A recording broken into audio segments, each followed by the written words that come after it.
আসসালামু আলাইকুম। আমি doctor Shahin Sultana, consultant of সেন্ট গাইনি। আজকে আমি আপনাদের সাথে খুব গুরুত্বপূর্ণ একটি বিষয় নিয়ে আলোচনা করতে এসেছি।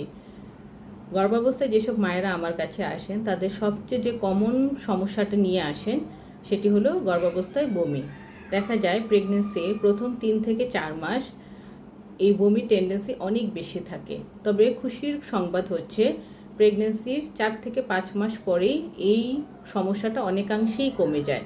তবে কারো কারো ক্ষেত্রে পুরো প্রেগনেন্সি জুড়ে এই সমস্যাটি থেকে যেতে পারে। এখন আমাদের আগে বুঝতে হবে কেন প্রেগনেন্ট অবস্থায় আমাদের বমি হচ্ছে। একজন মা যখন গর্ভবতী হন তখন দেখা যায় তার শরীরে বিভিন্ন ধরনের হরমোন, বিশেষ করে হিউম্যান কোরিয়নিক গোনাডোট্রফিন হরমোনের প্রভাবে তার এই ভমিটিং হয়। এছাড়াও প্রথম প্রেগনেন্সি, কম বয়সে প্রেগনেন্সি কিংবা অপরিকল্পিত প্রেগনেন্সি অথবা ফার্স্ট ডিগ্রি রিলেটিভস যেমন মা কিংবা বোনের যদি প্রেগনেন্ট অবস্থায় এরকম বমির প্রবণতা থাকে তাদের ক্ষেত্রেও বমির টেন্ডেন্সিটা বেশি থাকে। এছাড়াও বর্তমান প্রেগনেন্সিতে যদি টুইন প্রেগনেন্সি হয় কিংবা পূর্বে যদি তার মাইগ্রেনের সমস্যা থাকে তাহলে তাদের ক্ষেত্রে বমির প্রবণতাটা বেশি থাকে। এখন আমাদের ঘরোয়া কিছু পদ্ধতি আছে, এই পদ্ধতিগুলোকে যদি আমরা অবলম্বন করি কিংবা আমরা ফলো করি সেক্ষেত্রে দেখা যাবে আমাদের ভমিটিং টেন্ডেন্সিটা আমরা অনেকাংশেই কমিয়ে ফেলতে পারি। এর মধ্যে আমরা যেটা করতে পারি, সকালবেলা ঘুম থেকে উঠেই শুকনো খাবার যেমন মুড়ি, চিড়া, খই এই ধরনের খাবারগুলো খেয়ে ফেলতে পারি। খেয়ে তারপরে আমরা সকালের নাস্তাটা করব। কিংবা কারো কারো ক্ষেত্রে দেখা যায় সকালে যে ব্রাশটা যখন সে করে তখনই তার ভমিটিং টেন্ডেন্সিটা সবচেয়ে বেশি থাকে। সেক্ষেত্রে সে যেটা করতে পারে, পূর্বের রাতেই ব্রাশ করে ফেলবে, পরবর্তী সকালবেলা সে জাস্ট মুখটা হালকা পানি দিয়ে ধুয়ে শুকনো খাবার খেয়ে ফেলবে।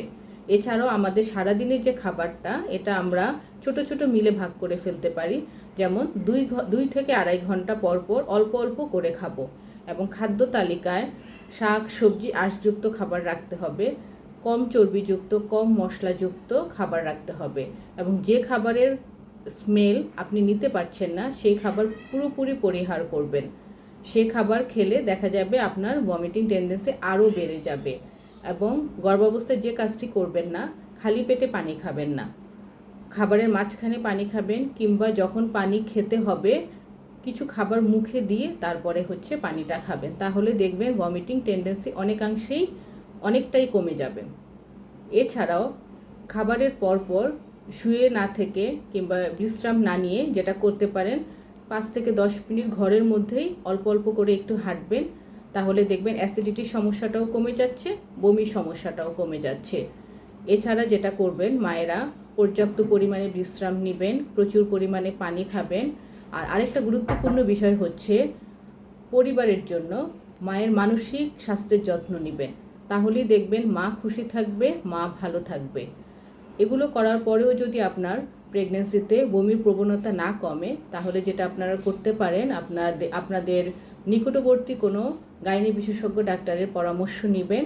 এবং বাজারে এখন অনেক ধরনের বমির ঔষধ রয়েছে এবং গাইনি ডাক্তারের পরামর্শ অনুযায়ী ঔষধ সেবন করবেন।